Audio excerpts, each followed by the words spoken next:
दिलीप कुमार और सायरा बानो की love story को बॉलीवुड इंडस्ट्री में एक मिसाल माना जाता है। पर क्या आप जानते हैं कि इस रिश्ते में भी कई तूफान आए थे? क्या था सायरा का राजेंद्र कुमार से रिश्ता? क्यों करनी पड़ी 22 साल में शादी अपने से दुगनी उम्र के आदमी से? क्या था दिलीप कुमार का रिश्ता सोशलाइट आसमा से, जिसने तोड़ा सायरा बानो का दिल? आइए मैं आपको बताती हूँ। दोस्तों, सायरा बानो की माँ नसीम बानो हिंदी सिनेमा की मशहूर अभिनेत्री थी। सायरा को बचपन से ही फिल्मों का बहुत शौक था। जब सायरा की माँ ने देखा कि सायरा उनके घाघरे, लिपस्टिक और फिल्मों में कुछ ज़्यादा ही दिलचस्पी ले रही है, तो उन्होंने सायरा को पढ़ाई के लिए लंदन भेज दिया।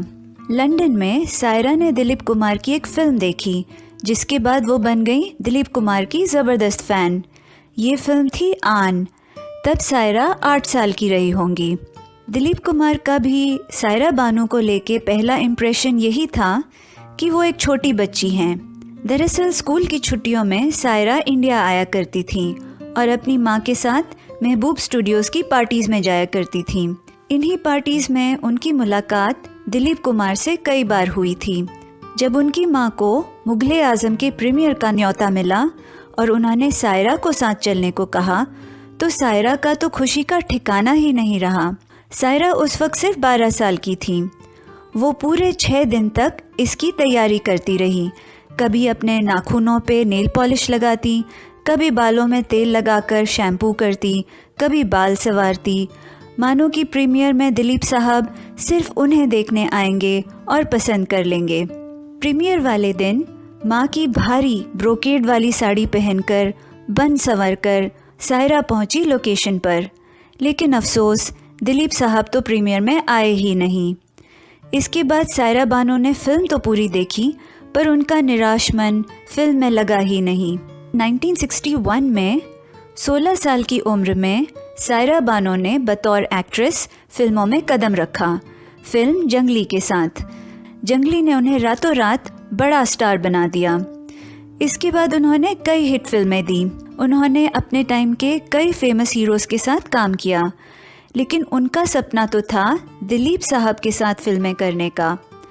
वो अपने फिल्म प्रोड्यूसर से बार बार मैसेज भिजवाती थी दिलीप साहब को कि वो उनके साथ काम करना चाहती हैं, पर दिलीप साहब हर बार ये कह के मना कर देते थे कि इतनी छोटी बच्ची के साथ मेरी जोड़ी अजीब लगेगी। खैर, सायरा ने उस ज़माने के लगभग सभी फेमस हीरोज़ के साथ काम किया। इनमें से एक का नाम उनके नाम के साथ जोड़ा जाने लगा। ये नाम था राजेंद्र कुमार। इस बात पर राजेंद्र कुमार ने अपनी ऑटोबायोग्राफी में कहा है कि इन अफवाहों में कुछ सच्चाई तो थी। मैं और सायरा एक दूसरे को पसंद करते थे, पर हमारे बीच कोई अवैध संबंध नहीं थे। राजेंद्र कुमार उस वक्त पहले से शादीशुदा थे और 3 बच्चों के पिता भी। सायरा बानो की माँ इस रिश्ते से बिल्कुल भी खुश नहीं थी। वो शशिधर मुखर्जी के द्वारा बार बार दिलीप कुमार से मदद मांगती थी, सायरा को समझाने के लिए कि वो ये रिश्ता छोड़ दें। दोस्तों, शशिधर मुखर्जी उस दौर के फिल्म मेकर थे और दिलीप साहब के मेंटोर भी। पहले तो दिलीप कुमार इस मसले से दूर ही रहे। फिर आई सायरा बानो की जन्मदिन की पार्टी साल 1966 में। दिलीप कुमार को भी इनवाइट किया गया था, पर उन्होंने पहले ही मैसेज भेज दिया था कि वो नहीं आ पाएंगे। पार्टी में आए राजेंद्र कुमार अपनी पत्नी के साथ। मामला सीरियस होता देखकर सायरा की माँ दिलीप साहब के घर खुद चली गई और उन्हें सिचुएशन संभालने की मिन्नतें करने लगी। किसी तरह दिलीप साहब पार्टी में पहुँचे। उन्होंने सायरा को समझाने की कोशिश की। सायरा मान तो गई, पर सामने एक शर्त रख दी कि अगर दिलीप कुमार उनसे शादी करेंगे तो वो राजेंद्र कुमार को छोड़ देंगी। आखिरकार सायरा की जिद के सामने दिलीप साहब ने घुटने टेक दिए और उसी साल उन दोनों की शादी हो गई। शादी के बाद सायरा ने फिल्मों में काम करना बंद कर दिया और अपना सारा समय, सारा ध्यान दिलीप साहब पर लगा दिया। ये शादी दिलीप साहब के अंतिम समय तक चली। 55 साल की इस लंबी शादी में कुछ उतार चढ़ाव भी आए।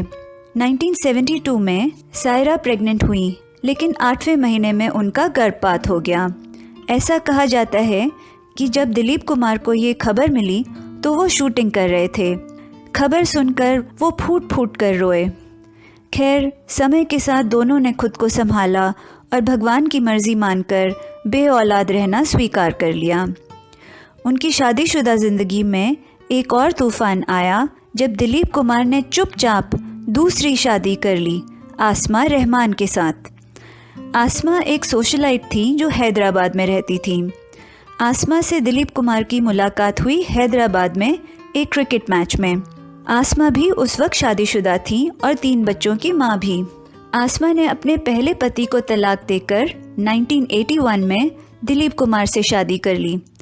इस बात का खुलासा हुआ जब एक लोकल न्यूज़पेपर ने इस दूसरी शादी का मैरिज सर्टिफिकेट छाप दिया।